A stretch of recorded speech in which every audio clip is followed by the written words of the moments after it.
guys, I am Julian Tolentino and also known as Miss Techie. Sa pangalan pa lang, di ba? Miss Techie. So, mahilig tayo sa technology and gadgets. At dahil dyan, i-prepare natin sa ating motor ang Shiggy AIO 05. CarPlay. Kasi parang ngayon lang ako nakakita ng CarPlay sa motor. And parang, alam mo yon, di ba? Kung ang isang tao hindi umaalis ng bahay nang walang cellphone, eto yun. Hindi tatakbo tong motor na to ng walang cellphone na katabi or katulong. Pero dahil dito, I don't have to bring out my phone anymore kasi andito na lahat. Literal.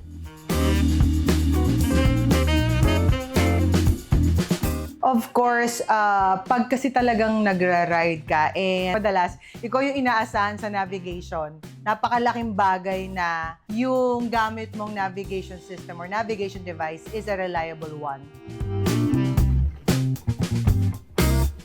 Bukod sa sobrang fluid, sobrang smooth nung display niya, hindi siya lagi Alam mo yon. So, alam mo pag big bike ka, parang di ka pwedeng magkamali, di ka basta pwedeng pumreno or kumaliwa or kumanan. So, napakalaking bagay pag sobrang reliable ng brand or yung iyong device pagdating sa navigation system.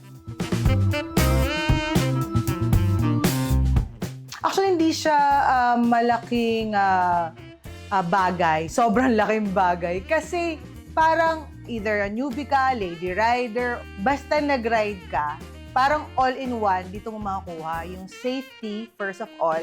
And of course, pag nagra-ride ka, di ba gusto mo yung memories and nare-record. So, ayan na siya.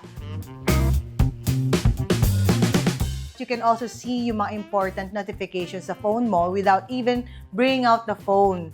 So, yung phone mo, safe na safe. You don't have to mount it or every now and then ilalabas mo siya kasi alam mo lang kung kailan importante yung text or yung call or yung messages.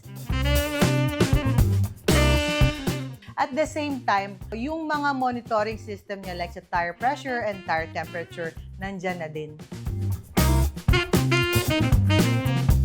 Yes, first day ng ating new user tayo ng Shiggy AIO 05 at sa mga susunod na araw. Ipapakita ko sa inyo and please do follow me on my Facebook page, Miss Techie, and also my YouTube channel, my TikTok, and Instagram. Ipapakita ko sa inyo through videos, pictures, and my riding experiences with this device kung ano talaga siya. And kung ano yung masasave nyo pagdating sa value ng pera, ano yung mga pwede nyong tanggalin ng gadgets habang nagra-ride kayo kapalit nito, at kung ano yung convenience na mabibigay nitong device na to sa buhay nyo.